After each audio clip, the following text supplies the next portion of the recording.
박근영, 이선영, 사경인, 염승환 투자 마스터들의 세심한 케어로 건강한 투자 습관을 만드세요. 3프로 멤버십 3프로 앱에서 확인하세요. 네, 월스트리트 모닝브리핑 함께하고 있습니다. 현재 시각 6시 이제 30분 막 지나갔고요. 이번에는 글로벌 인터뷰 연세대학교 국제학대학원의 이남우 교수와 함께합니다. 교수님 어서 오세요. 네, 안녕하세요. 웰컴 투 코리아라고 해야 되는 거죠? 어젯밤에 일본에 다녀오셨다고. 우리 증시가 일본을 벤치마크 많이 해야 되잖아요. 그래서 프로그램. 어제 일본을 한 2박 3일로 짧게 출장을 다녀와서 네. 그 대표적인 최근에 일본에서는 이제 밸류업이라는 프로그램 그 표현을 안 쓰지만 네. 액션을 통해서 이제 기업 가치를 제고한다. 그런 기업들 한 두세 군데 방문하고 그다음에 네. 대표적인 펀드들, 증권사, 그다음에 또 재미있는 것은 제가 좀 이따 설명드리겠지만 가장 대표적으로 좀 변화되고 있는 회사의 그 이사회 의장이 여성분인데 그분도 만나고 그래서 공부 하여간 많이 하고 왔습니다. 네. 일본에 갔다 오셔가지고 이제 오늘의 영어 문장은요. 여러분 이거 기억하시는 분들도 계실 거예요. Japan has burned the bridge. Japan has burned the bridges. 네. 일본이 다리를 태웠다. 이제 요 어떤 다리를 태웠다. 여러분 기억하시는 분들 빨리 올려주세요. 기억하시면 이제 막 넘겨. 저의 테스트를 이제 여러분들께 막 넘깁니다. 요거 다 기억하시잖아요. 그러니까 제가 뭐 한 2달 전쯤 네. 2월 초에 그때 저희 기업 거버넌스 포럼이 이제 기자회견도 하고 아마 3프로에서도 맛배기로 네. 먼저 말씀을 드렸는데 뭐냐면 일본이 기업 거버넌스 개혁을 하는데 과거로 돌아가지 못하게 과거로부터 내가 그쵸. 온 다리를 끊어버린다. 태워서 근데 이것에 대해서 저도 이제 투자가들한테 들은 얘기인데 이번에 가서 눈으로 확인을 했는데 네. 다리를 진짜 확실히 태웠더라고요. 아예 그래서 답습하지 않겠다. 그런 생각도 들어요. 그러니까 일본이 사람들이 잘 안 변한다. 우리가 그런 얘기를 하지만 우리가 역사를 보면 옛날에 뭐 메이시 유신이나 이럴 때 볼 때 일본이 아시아에서 누구보다도 먼저 그 서양 문문을 받아들이고 개혁을 해서 그 전 세계 열강으로 부상을 했잖아요. 네. 그래서 자본시장을 보면 일본이 진짜 엄청난 개혁을 진짜 하고 있어서 우리도 노력을 한다고 하지만 격차가 좀 더 벌어지고 있는 것 같아요. 그래서 어떤 좋은 그 베스트 프랙티스를 제가 보고 왔지만 또 마음 한편으로는 한국과 격차가 벌어지니까 좀 걱정도 되고 이제 네. 그렇습니다. 예. 일본 출장 가셔서 이제 신선한 충격을 받으셨다라고 하셨는데 요 내용부터 좀 들어봤으면 좋겠어요. 일본 출장 서머리 이제 저희한테 이제 보고서를 제출해 주시는 건가요? 네. 뭐 간단하게 요약을 하면 하여간 좀 기대감이 꽤 있었어요. 왜냐하면 일본에 대해서 제가 이제 최근에 외국 투자가들이 워낙 한국 많이 오니까 네네. 많이 변한다고 그랬지만 그 이상으로 그러니까 버텀업 물밑으로 보면 기업들의 변화가 어마어마하고 네. 그래서 우리가 그런 얘기도 하죠. 일본이 지금 주가가 많이 올라가는 게 그 yen 달러가 150까지 가니까 그런 효과가 많이 크지 않냐. 근데 제가 실제 1995년에 소니를 커버할 때 네. 그때 yen 달러가 75였는데 그러니까 2배로 약세가 된 건 맞는데 최근에 2, 3년 동안 일본 기업의 큰 꾸준한 성장은 그 기업단의 어떠한 그 개혁, 그다음에 돈이 안 되는 자산들 매각하고 비효율적인 거 팔아치우고 그 ROE, 그다음에 자본 효율성에만 포커스하는 그런 어떠한 근본적인 그 변화가 가장 중요하고 그 제가 느끼기에는 하여간 일본 자본시장의 발전이 네. 우리나라보다 최소한 5년에서 10년은 앞서 있다. 그게 이제 여러 가지 측면이 있는 것 같아요. 기업들이 변하는 것도 있지만 정부가 제가 이번에 그 얘기를 들으면 금융당국 거래소가 꾸준히 그동안 글로벌 스탠다드가 뭔지 계속 찾아서 일본 사람들이 뭘 하면 또 열심히 하잖아요. 그래서 그 공부를 많이 하고 그다음에 투자가들 피드백을 많이 듣고 우리 정부는 그런 얘기를 들어요. 그러니까 금융당국이 똑똑한데 투자가와 만나서 피드백 받는 걸 그렇게 좋아하진 않는다. 담당자가 자주 바뀐다. 네. 그래서 일본이 특히 정부가 일반 주주의 권리를 높이는데 그동안 엄청나게 노력을 했고 최근에는 보면 M&A 같은 게 더 활성화가 되게 M&A가 활성화가 되면 기업 가치가 올라가거든요. 그러니까 놀라울 그러한 변화를 일본 정부가 특히 많이 준비를 해왔고 그래서 이제 지금 일본 시장이 이렇게 화랑이고 그다음에 이제 기업들 만나보니까 편안하게 우리는 자본 배치 그러니까 이제 국내에서 행동주의 펀드들이 많이 얘기를 하죠. 자본 배치 그러니까 어떻게 하는 게 주주한테 좋은지 그런 얘기를 편안하게 하고 돈 버는 것도 중요하지만 우리는 이사회 중심으로 자본 비용이 뭐 한 7, 8%다. 그런 걸 정확하게 얘기하고 ROE 목표는 8에서 10%를 간다. 그다음에 밸류에이션 얘기를 하고 그래서 깜짝 놀랐어요. 그래서 진짜 기업들이 이렇게 변하고 있구나. 그리고 이제 우리나라 이사회가 약간 거수기란 얘기를 하고 학자나 권력기관 출신이 많다는 얘기 네. 지적을 많이 받잖아요. 그래서 네. 일본도 이제 독립된 사회이사가 이제 본격적으로 많이 활동을 하지만 여기는 업계 전문가들을 많이 모셔와요. 그게 일본뿐만 아니라 해외 외국 사람들. 그러니까 이제 그런 면에 있어서 진짜 큰 변화가 일본에 그동안 1, 2년 사이에 생겼고 그게 이제 시장을 이끌고 오고 그 모멘텀이 아주 센 것 같아요. 그래서 우리가 진짜 이렇게 뭐 좀 한다고 밸류업 한다고 너무 우쭐댈 게 아니라 진짜 일본을 보고 우리가 많은 고민을 해야 된다. 이제 그런 생각을 했습니다. 네. 자, 일본에 다녀오셨던 그 내용들은 아마 추후에 이제 우리나라 밸류업 관련한 이제 프로그램에서 이제 우리 한국 기업 거버넌스 포럼이 또 활동을 많이 하고 계시니까 녹여서 열심히 우리 회장님으로서 열심히 일해 주시기 바라겠고요. 자, 오늘 모닝 브리핑에 대한 주제는 크게 네 가지로 나눠볼 네. 수 있겠네요. 그러니까 미국 얘기, 그러니까 조금 일본 얘기를 제가 상세하게 한 다음에 네. 그다음에 이제 우리 뭐 월스트리트 미국 얘기를 해서 네. CPI가 뭐 생각보다 좀 높게 나와서 걱정을 했는데 또 어제 미국 시장은 목요일 날 다시 반등을 했죠. 그래서 CPI 시사점이 이제 그런 것 같아요. 그래서 언제 금리를 인하하느냐에서부터 지금 올해 if 금리를 진짜 과연 낮출 것인지 이제 그런 식으로 지금 대화가 진전돼 가는데 네. 시장에 좋은 면도 있고 안 좋은 면도 있는 것 같아요. 그래서 이제 그런 얘기를 하고 두 번째는 지적이 많이 되는데 한국은 주식수가 계속 늘어난다. 주식수가 늘어나도 기업이 자사주를 사도 소각을 안 하니까 주식수가 줄어들지 않는다. 근데 최근 2, 3년 동안 전 세계에서 주식수가 지금 공급이 감소하고 있어요. 그러니까 실제 신규 발행되는 주식수보다 상장되는 기업보다 기존의 캐시플로우가 좋은 데들이 주식을 사서 소각하는 게 더 많은 거예요. 그러니까 주식수가 줄어든다는 거는 나의 회사에 대한 몫이 지분이 늘어난다는 것인데 되게 파워풀하죠. 그래서 우리도 이런 면을 하여간 참조를 해야 된다. 정부도 이런 쪽에 좀 관심이 있죠. 그렇죠. 그다음에 세 번째는 이것도 약간 거버넌스 관련된 건데 파라마운트라는 글로벌 그러니까 우리 이제 뭐 톰 크루즈 나오는 영화들 많이 제작한 데인데 네. 국내에는 많이 관심이 없는데 미국에서 엔터테인먼트 회사이기 때문에 관심이 많아요. 근데 여기 사회이사 4명이 지금 집단 사퇴를 이사회에서 한다고 지금 발표했는데 이게 어떻게 보면 차등 의견권이 가져오는 문제를 노출하고 있어요. 그래서 뭐 재미있는 영화도 만든 회사고 그래서 좀 말씀을 드리고 그다음에 오늘 애플 주가가 4% 올랐습니다. 네. 되게.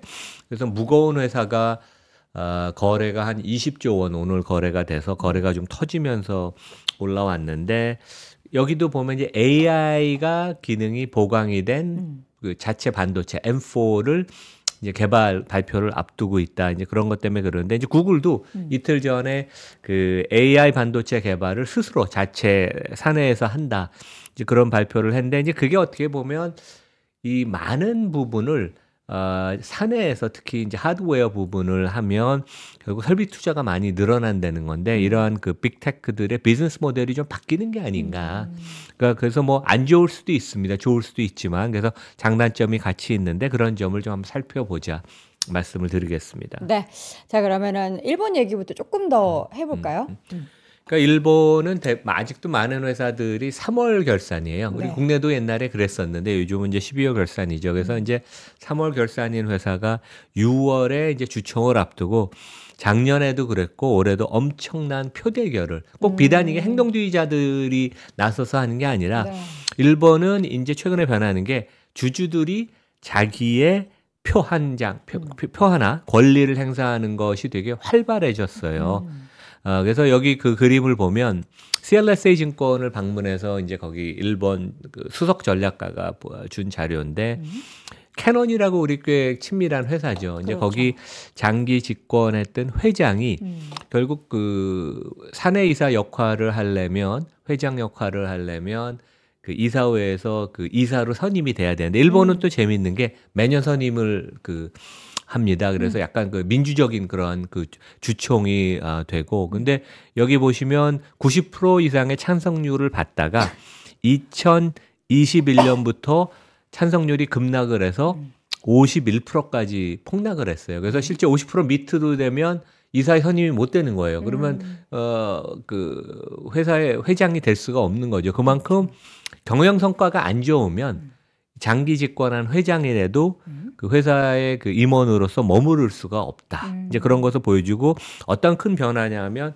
GPIF 한국의 국민연금 같은 데죠. 여기가 돈을 나눠주면서 자산운용사한테 그 스튜어드십 코드를 제대로 적용을 해서 표 하나하나 행사를 해서 제대로 행사를 해라.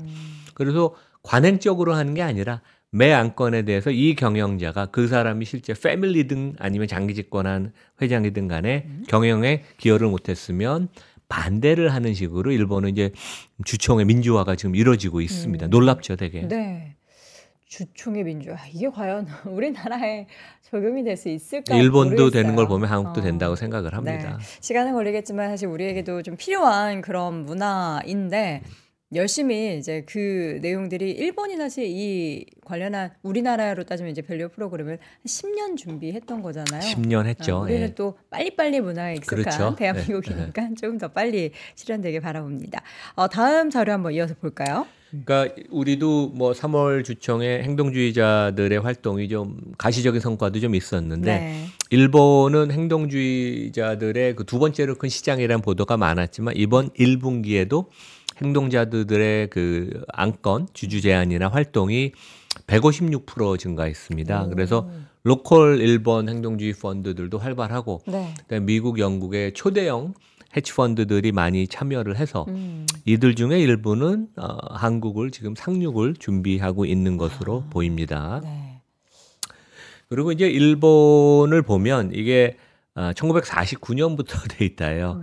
근데 보면 원래 일본 시장이 개인 지분이 되게 높았더라고요. 여기 잠깐 보이지 좀 제가 사진을 찍은 거여서 깨끗하지는 않은데 네. 제일 밑에 그 짙은 파란 선이 그 개인 투자가 지분이에요. 근데 개인 투자가 지분이 지속적으로 지난 한 60, 70년 동안 하락하면서 네. 일본은 상호 투자, 크로스 홀딩이라고 그래서 상장사 지분을 보험, 은행, 보험사, 은행 아니면 다른 그 제조업체들이 들고 있는 그런 경향이 많은데 개인 지분이 줄고 여기 지분이 늘어나는데 최근에는 시장의 압력 때문에 그다음에 정부도 그런 방향으로 유도하고 상호주를 축소하는 추세. 이거 어떻게 보면 우리나라 자사주 들고 있는 거랑 똑같아요. 자사주 사고선 소각 안 하고 그냥 기회비용만 생기는. 그래서 상호주가 축소가 되고 도요타 같은 데도 최근에 많이 팔고 있습니다. 그래서 그 시장에 나오는 물량을 외국인들이 사면서 외국인 지분율이 올라가고 여기 이제 보면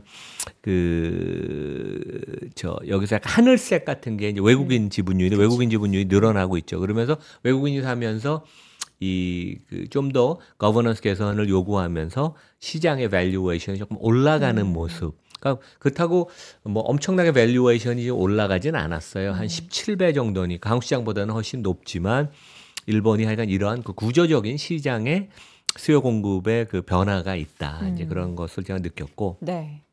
예를 들어서 이제 대표적인 그래서 이제 일본의 그 간대 중에 한 군데가 약간 그 전통 기업이에요. 다이니뽕 프린팅이라고 한 150년의 역사가 된 오래된 기업이네요. 그러니까 전자 재료 그다음에 자동차 배터리에 들어가는 그런 그 재료 부품 뭐 이런 것들 만드는데 재미있는 게 한국은 일단 기본적으로 패밀리가 있잖아요. 여기도 그렇죠. 어떤 패밀리가 만들었는데 임원이 제가 창업 패밀리 얘기를 물어보니까 자기 잘 모른다고 그러더라고요. 그러니까 이게 역사가 역시 오래되면 창업 패밀리의 역할이 줄고 그것에 대해서 임원도 별로 관심이 없는 되게 독특한. 근데 여기 어떻게 보면 일본에서 존경받는 되게 보수적인 기업인데 네. 여기 보면 이제 작년 초 이후로 주가가 급등을 했는데 계기가 됐던 것은 이제 엘리엇, 뭐 세계에서 가장 큰 행동주의자 펀드가 작년 초에 한 4조 원 정도 그 지분을 매입한 걸 발표하고 그 다음에 이제 기업이 그 주주 환원을 한다고 시가총액의 한 30% 상장 주식수의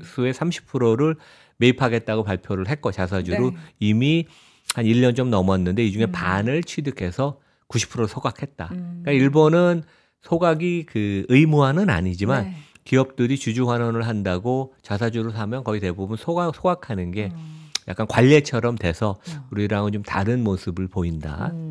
또 다른 기업은 그리고 이제 여기 후지텍이라는 데는 그 우리 여행커도 기억이 날 텐데 이게 보통 엘리베이터에 가면 후지텍이라는 엘리베이터가 한국에 요즘은 별로 없는데 옛날에 꽤 있었어요. 그래서 일본에서 가장 그 오래된 그 엘리베이터 에스컬레이터 회사인데 여기 이사회 의장인 그 새로 미국 로펌의 여성 파트너, 일본 분인데 이제 미국 로펌의 파트너인 분이 이사회 의장으로 독립이사회 의장으로 선임이 됐고 저 투명성을 엄청나게 강조하고 있는데 여기 네. 보면 주가가 지난 5년 동안 한 150% 올랐습니다. 꾸준하게 오른 걸 보는데 여기는 이제 오아시스라고 이게 다 뭐 이미 다 공시되고 뭐 신문에 나온 기사인데 오아시라는 펀드가 창업 패밀리가 있어요. 네. 이제 그 창업 패밀리가 한 10% 정도 지분이 있는데 워낙 특수관계자 거래를 많이 일삼아서 네. 자기 그 가족과 회사랑 그 약간 투명하지 않은 거래를 많이 해서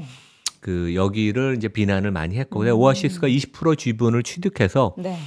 그 일대 주주가 됐어요. 그리고 주총에서 표대결을 해서 오히려 창업 패밀리는 그 이사회도 선임이 못 됐습니다. 그래서 창업 패밀리가 지분이 10%에서 적긴 하지만 일반 주주로 격하가 돼서 되게 재미있는 상황이고 그 새로운 이제 이사회를 새로 선임을 하면서 독립적인 이사회 외국인도 많이 선임하고 기존의 경영진을 갖고 그 CEO랑 이제 경영팀을 만들어서 회사가 지금 급격하게 좋아지고 있어요. 그래서 여기도 이제 우리가 보통 얘기하는 참호 구축 같은 것을 기존의 패밀리가 했는데 여기서 그 시장에서 축출이 되는 그런 모습을 보여서 그래서 일반 주주를 위한 그런 경영을 이사회랑 경영진이 하고 있다. 그래서 진짜 일반이 엄청나게 많이 변하는 그런 느낌을 네. 실제 제가 경험을 체험을 했습니다. 예. 미국은 이미 진행이 되고 있는 상황이고 이제 일본은 최근 이제 5년에서 10년 사이에 이런 빠른 변화가 나타나고 있고 이제 우리나라는 이제 막 걸음마를 뗀 상황인데 과연 우리가 향후 5년, 10년 뒤에는 우리도 그동안 참 많은 변화들로 인해서 이렇게 주주에 대한 가치가 더 많이 올라가고 있다. 이러한 내용을 이야기할 수 있는 날이 빨리 왔으면 좋겠습니다. 그러기 위해서 우리 또 이남우 교수님께서 열심히 활동해 주시기 바라겠고요. 자, 물가 이야기 안 할 수가 없죠. 어젯밤에는 이제 생산자 물가 지수가 발표가 됐는데 이게 예상치보다 조금 하회하거나 아니면은 이제 비트하는 그런 수준이 나왔어요. 근데 저는 이걸 보면서 궁금했던 게 PPI가 CPI보다 약간 선행적인 건가요? 그렇죠. 생산자 물가니까 그러니까 네네. 제조 같은 경우에 있어서 이제 PPI가 그쵸. 먼저 반영이 되고 네. 그게 시차를 두고 이제 CPI로 나오는데 네. 우리가 이제 그저께 발표된 미국의 3월 CPI 소비자 네. 물가를 물가를 보면 그러니까 시장이 이렇게 뭐 좋은 숫자가 나올 거라고 예상은 하지는 않았어요. 그래서 실제 상당히 그 3.5 그러니까 그 전체 CPI 기준으로 3.5% 상승 전년 동기 대비 그다음에 코아 근원 CPI 기준으로 3.8%에서 실제 안 좋은 숫자가 나왔는데 이미 시장은 어느 정도 그것을 예상을 했기 때문에 근데 이제 확실한 것은 이러한 숫자들이 1월 달, 2월 달, 3월 달 CPI 숫자가 계속 안 좋았습니다. 그래서 금년에 그러니까 뭐 여름에 금리 인하 기대감은 완전히 사라졌고 연말 전에 그러니까 11월, 12월 계속 그 연준 그 회의가 있는데 잘해야 그때 한 차례 인하하는 것이 아닌가 이제 그런 식으로 최근에 이제 기대감이 바뀌었고 그러니까 우리가 그 이러한 그 데이터를 볼 때 큰 변화가 있거나 이런 중요한 거가 있을 때는 전년 동기 대비도 보지만 네.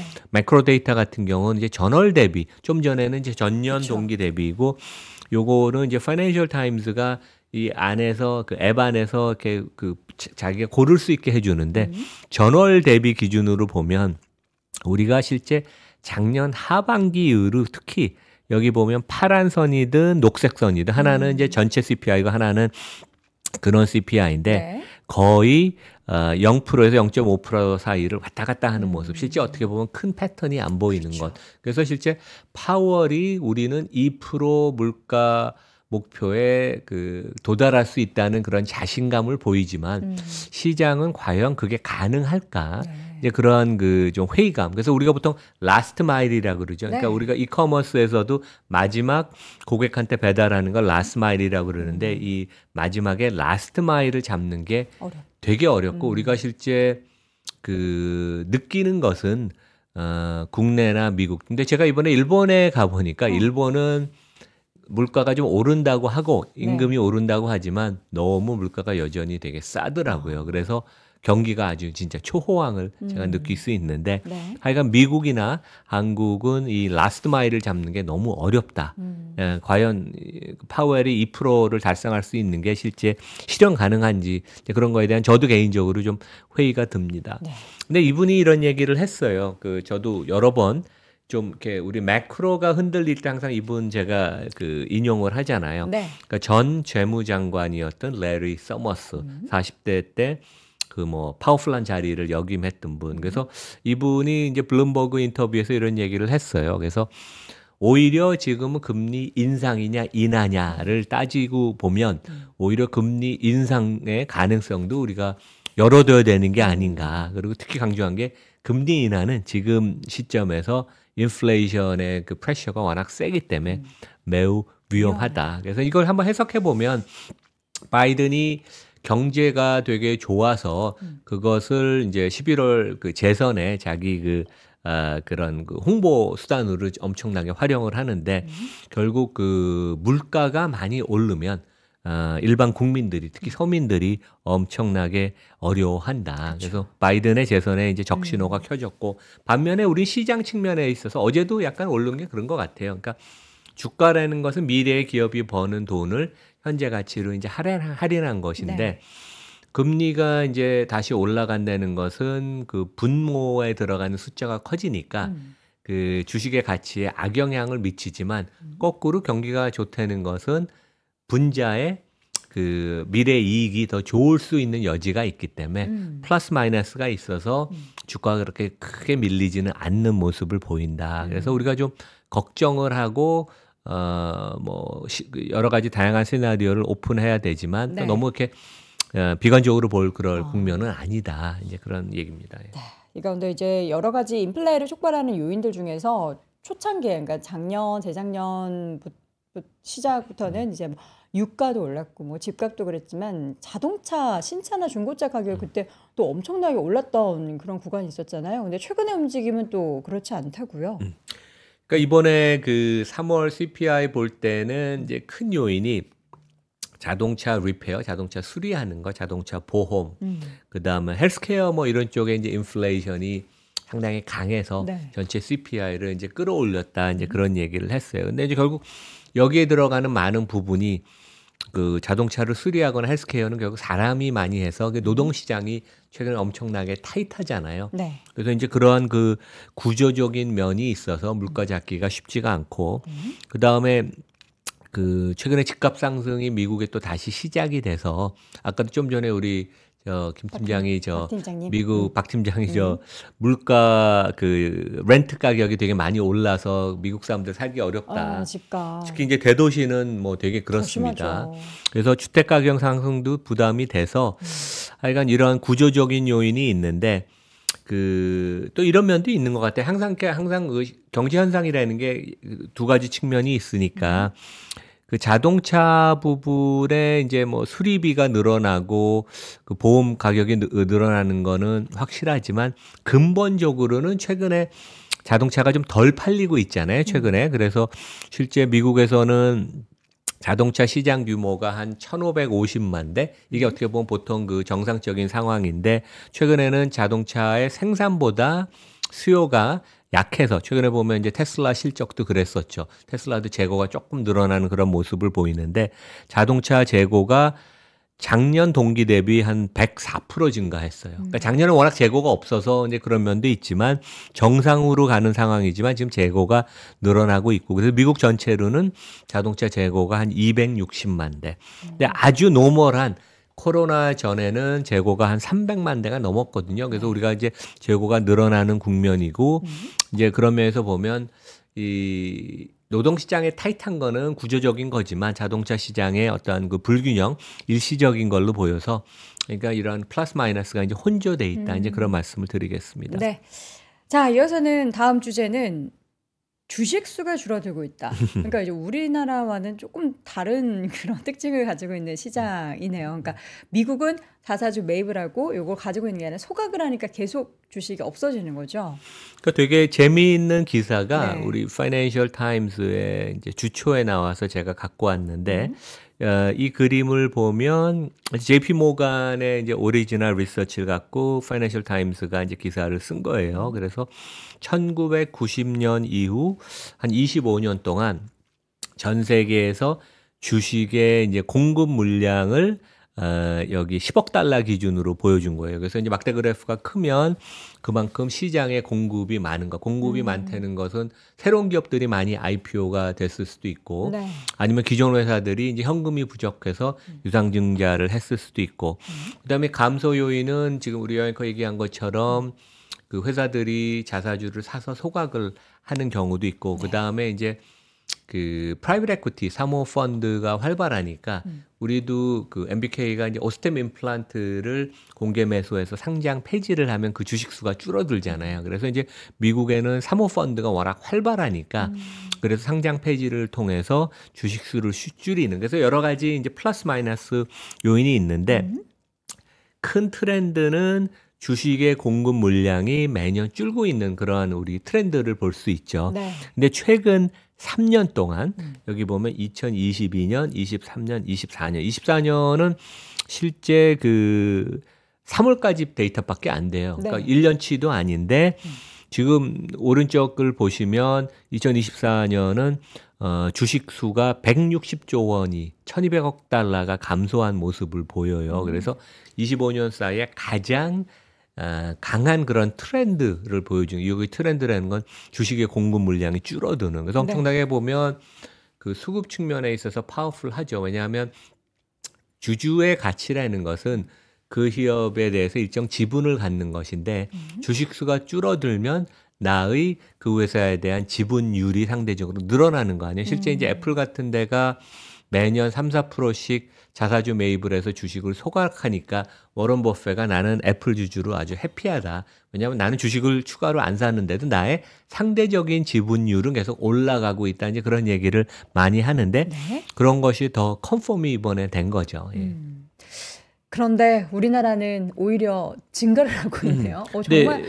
이렇게 차트로 보니까 너무 많이 차이 나네요. 네, 그러니까 이거는 그 신한투자증권이 아주 멋진 차트를 한 두세 달 전에 만들었는데 여기는 이제 한국과 미국, 아까 좀 전에는 전 세계의 주식수를 JP모건이 계산한 거고 여기는 한국과 미국의 주식수의 증가를 계산한 건데 이게 노란 선은 이제 미국이에요. 그래서 2020년 이후로 최근까지 주식수의 증가가 없다. 미국이 어차피 전 세계 시장을 주도하니까 앞에 그림하고 지금 그림하고 비슷한 트렌드네.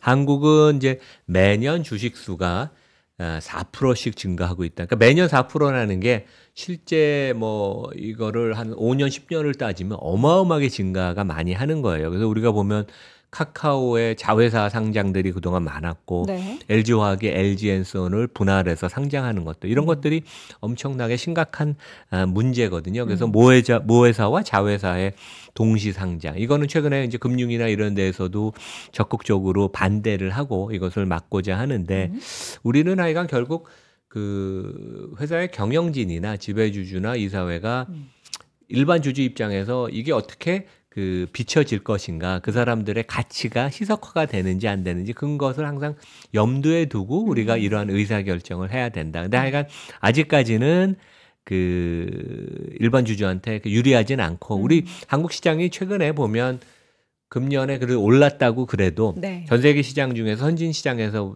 그 회복 속도가 좀 느린 게 이제 이러한 것들이 실제 근본적으로 작용을 한다고 생각을 합니다. 예. 사실 이런 이제 자사주 매입을 하고 소각을 해서 주식수를 줄이는 것 자체가 결국에는 그 주주들의 가치를 올리는 건데 그럼 그 주주 중에서도 대주주도 있지 않겠습니까? 대주주들의 가치도 올라가는 건데 이게 약간 뭔가 이제 소유한다라는 걸 그거를 이제 소각하면 사라진다라는 것을 생각을 하고 또 이제 그런 게 제일 크겠죠. 방어를 위해서 고간의 주식을 이렇게 냅뒀다가 그 방어를 하기 위한 그런 또 목적이 또 있지 않을까 싶은데 이런 문화도 근데 이제 빨리. 지배주주도 실제 네. 자사주 매입해서 소각을 많이 하면 네. 자기의 지분율이 그러니까요. 다 모든 다른 주주랑 똑같이 그렇죠. 올라가요. 근데 네. 이제 내가 직접 들고 있는 회사의 주가는 가급적이면 낮추려는 그런 생각을 하는 게 그게 이제 어떻게 보면 나의 개인 기업이 아닌데 이제 네. 그런 생각은 이제 없어져야 되죠. 그래서 이제 요것을 한번 쭉 정리를 해보면 미국은 2000년에 그 상장 기업이 한 7,000개가 넘었습니다. 근데 지금은 4,000개 미만으로 기업 수가 계속 줄어들고 있다.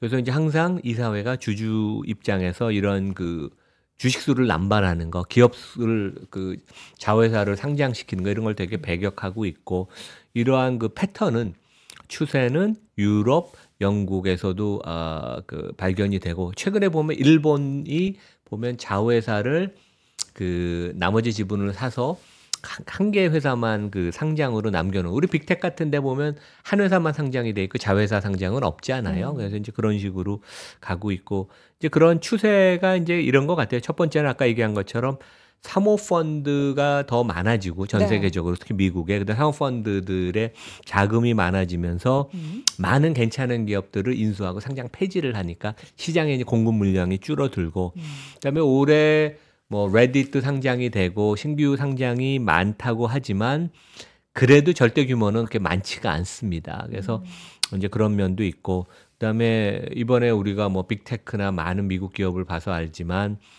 기업들이 적극적으로 자기 회사 주식을 사서 잉여현금 흐름 갖고 소각해서 주주 환원을 하는 그래서 어떻게 보면 이러한 큰 트렌드에 우리도 이제 대한민국 시장도 좀 합류를 해야지 구조적으로 좋은 시장이 열린다 이제 그런 말씀을 드리겠습니다. 네. 자, 이어서는 파라마운트 글로벌의 차등 의결권 문제점이 노출이 됐다는데 사실 저는 이제 차등 의결권 하면 메타가 제일 먼저 메타, 알파벳, 네, 뭐 떠올랐거든요. 스냅 이런 데가 다 차등 의결권이죠. 그렇죠. 근데 실제 그 오래된 미국의 컨슈머 회사랑 엔터테인먼트 회사들은 어떤 패밀리들이 컨트롤을 여전히 많이 해요. 그래서 이제 밸류에이션이 좀 낮는데 파라마운트 글로벌은 이제 상장 회사고 그 다음 페이지 보시면 우리 여기 그 톰 크루즈가 멋지게 그 오토바이를 타고 가는 건데 실제 우리가 친밀한 그 영화를 많이 제작했어요. 미션 임퍼서블, 톱건, 그 타이타닉.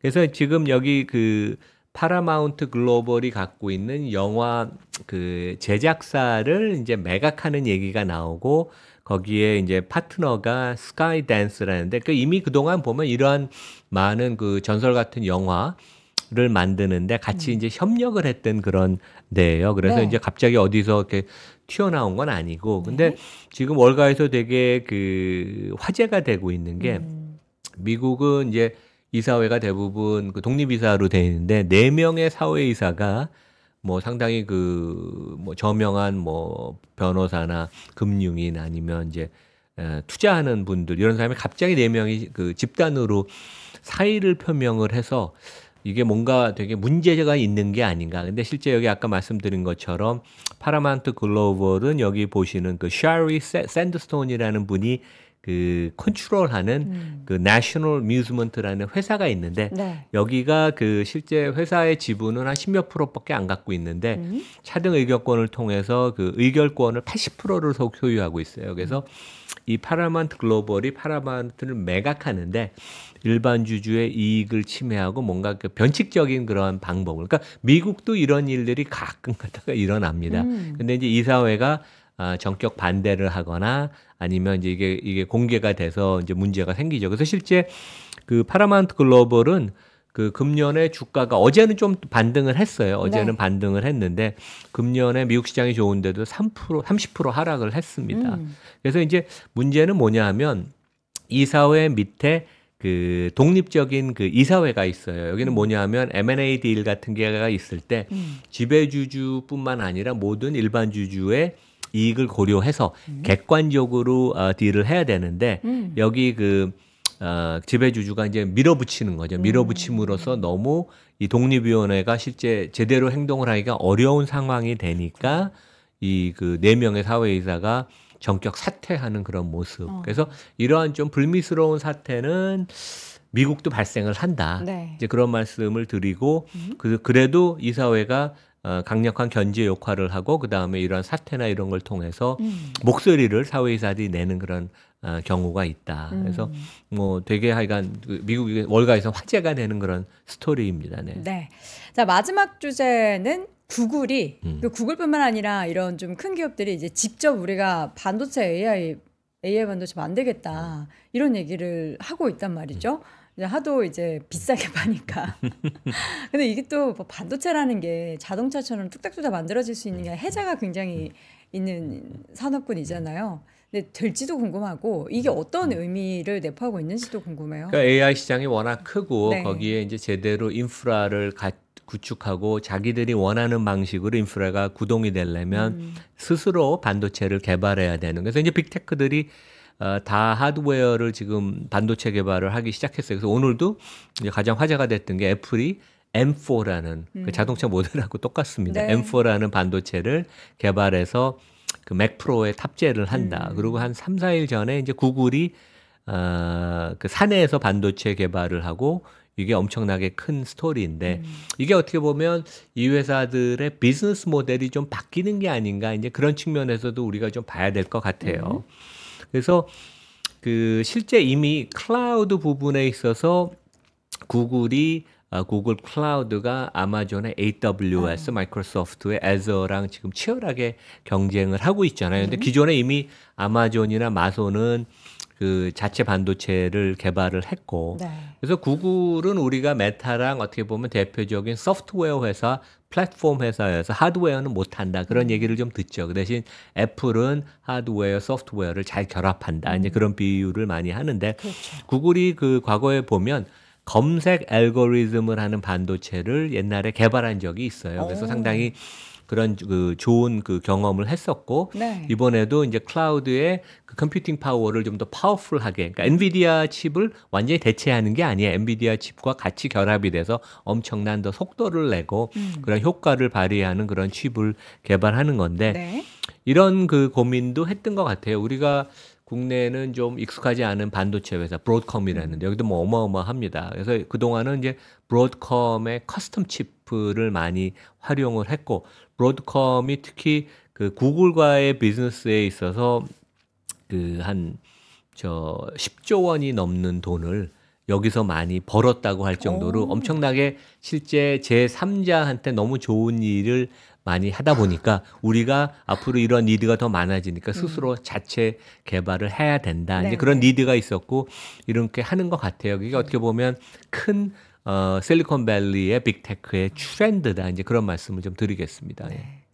트렌드가 이렇게 변화하면 기존의 AI 반도체 칩을 만들던 기업들의 또 뭔가 변화는 필수적이네요. 근데 뭐 이제 엔비디아나 AMD 그다음에 네. 뭐 인텔은 과연 성공을 할지는 잘 모르겠지만 근데 워낙 시장이 커지니까 지금 엔비디아가 80-90% 마켓시어를 갖고 있는 게 마켓시어가 줄어들어도 시장은 커지니까 성장을 계속 그 누리는 데는 큰 문제는 없다. 그래서 뭐 엔비디아 주식이 그래서 끄떡이 없는 것 같아요. 네. 예.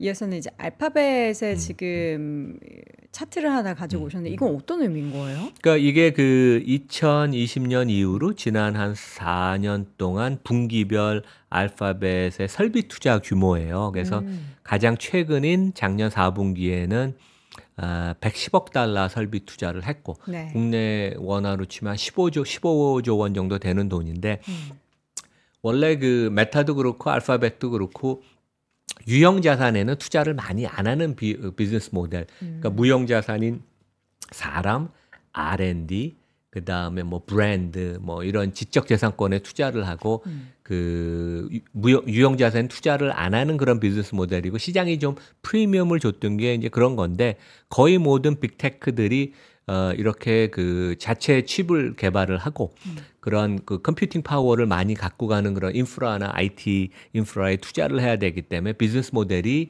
좀 바뀌는 게 아닌가 이제 그런 저는 그 생각이 되게 들더라고요. 그래서 작년 같은 경우 알파벳이 유형자산 투자가 한 45조 원 됐어요. 삼성전자보다는 작지만 어마어마한 규모. 여기 보면 이제 우상향하는 그런 그 실선을 우리가 볼 수 있으니까. 네. 그래서 이런 점을 우리가 좀 봐야 될 것 같고 이제 그런 그 관점도 있습니다. 그러니까 애플하고 삼성전자가 이게 제가 수업 시간에 쓰는 그 차트인데 그걸 이제 한글로 번역을 한 거죠. 그래서 애플이 삼성전자보다 많이 항상 프리미엄을 받았던 이유는 물론 이제 애플이 훨씬 고가의 프리미엄 폰을 팔고 거버넌스도 삼성전자보다 훨씬 좋은 것도 있지만 여기 그 애플하고 삼성전자가 있고 전체 총 자산 중에 유형 자산의 비중이 여기 이제 그 빨간 박스 안에 있잖아요. 그래서 네. 이제 애플은 유형 자산이 총 자산에서 차지하는 비중이 11%. 되게 작습니다. 그다음에 가장 오른쪽 그 그림을 보면 삼성전자는 같은 비중이 35%. 그래서 애플은 자산 경량화 모델. 그러니까 왜냐 애플은 실제 어셈블리를 거의 자기가 자체적으로 안 하고 폭스콘을 통해서 이제 중국에서 본토에서 많이 하잖아요. 그래서 실제 설비 투자가가 많지 않았는데 애플도 최근에 보면 설비 투자가 엄청나게 늘어나고 있습니다. 근데 이제 삼성전자는 우리가 자신 있게 퀄리티 컨트롤을 한다는 명목하에 하지만 자본 집약적인 비즈니스 모델은 유형 자산을 많이 갖고 가기 때문에 숙명적으로 투자를 설비 투자를 많이 해야 돼서 네. 실제 월가는 국제금융시장은 자산 경량화 모델을 더 좋아하고 자본 집약적인 모델은 이익에 변동성이 많이 생기기 때문에 페널티를 부과해요. 그래서 애플과 삼성전자의 밸류에이션이 많이 차이가 나는 이유 중에 하나는 이런 비즈니스 모델의 차이도 있습니다. 그래서 애플도 이제 그런 모습을 최근에 보이고 있었는데 구글도 그렇고 최근에 보면 그러니까 메타도 설비 투자를 지금 많이 하고 있어서 네. 이러한 비즈니스 모델의 그 변화가 있는 게 아닌가 생각이 되고 네. 그 이제 마지막인데 어떻게 보면 애플과 삼성전자는 비즈니스 모델이 많이 차이가 난다. 그쵸. 그래서 어떻게 보면 그 월가가 선호하는 자산 경량화 모델을 추구하던 애플이나 그 구글, 메타가 설비 투자를 많이 하면 이 부분이 앞으로 시장이 어떻게 평가를 할지 안 좋아할 수도 있어요. 그런 면에 있어서는 밸류에이션에 조금 부정적인 영향을 미칠 수 있는데 미국의 경영진들은 이사회 멤버들은 또 이런 걸 되게 합리적으로 판단을 해서 우리가 이게 너무 지나치면 시장의 밸류에이션 우리에 대한 평가가 부정적일 수 있으니까 어느 정도 선에서 멈추자. 이제 그런 얘기도 또 이사회에서 토론을 할 수 있어요. 그래서 그런 면에서 이가 큰 변화인데 우리가 한번 주목을 해야 되는 그런 핵심 포인트다. 이제 그런 말씀을 드리겠습니다. 네. 지금은 사실 지금 단기적으로 최근 주가 움직임만 봤을 때는 삼성전자가 뭐 애플 대비해서는 더 주가 흐름이 좋기 때문에 그렇죠. 우리가 이렇게 뭐 지금 삼성전자 잘하는데 뭐 애플은 지금 뭐 중국에서도 지금 고전하고 있고 그러는데라고 생각할 수 있는데 또 몇 년 후에 큰 그림을 보면은 애플의 그동안 이어져왔던 이런 경영에 대한 부분들, 전략적인 부분들을 보면은 또 지금이 우리에게는 아주 좋은 기회로 될 것 같다라는 생각을 늘 하지만 지금은 못 사겠다라는 그런 생각도 또 애플이 뭐 들어요. 최근에 이 정도 주가면 퍼가 한 25배여서 주가가 네, 많이 하락한 건 맞아요. 맞습니다. 근데 25배는 삼성전자 퍼의 2배가 훨씬 넘는 거기 때문에 그 자산 경량화 모델에 대한 프리미엄을 시장에 상당히 여전히 많이 주는 거죠. 알겠습니다. 자, 오늘 정말 우리 이남우 교수님께서 어제 밤에 10시에 공항 도착하셔서 그냥 단순한 계산만 해도 이 자료 준비하시면 새벽에 몇 시에 주무셨나라는 생각이 들고 저는 이제 지난주에도 그렇고 저 진한 커피 드실 때마다 많이 피곤하시구나라는 생각 들거든요. 그럼에도 불구하고 이렇게 새벽 이른 시간에 또 함께 해주셔서 너무나 감사드립니다. 다음 주에도 부탁드리겠고요. 오늘 이 시간 연세대학교 국제학대학원 이남우 교수와 함께했습니다. 고맙습니다. 네, 감사합니다. 자, 금요일 월스트리트 모닝 브리핑 오늘도 함께해 주신 여러분들께 제일 감사드립니다. 주말 또 돌아왔습니다. 주말 짧지만 굵게 잘 보내시고요. 다음 주 월요일 오전 6시에 저희는 어김없이 돌아오겠습니다. 여러분 고맙습니다. 장 시작 전부터 종료까지 쏟아지는 수많은 뉴스와 정보들. 이 중에서 어떤 것이 투자에 정말 도움이 되는 정보일까요? 3프로의 증시 셔터맨 박근영 마스터가 직접 정보를 선별하고 투자의 힌트를 드립니다. 시간도 아끼고 투자 아이디어도 얻는 시간, 박근영 부장의 마켓 힌트와 함께 하세요. 자세한 사항은 3프로 TV 앱과 홈페이지를 확인하세요.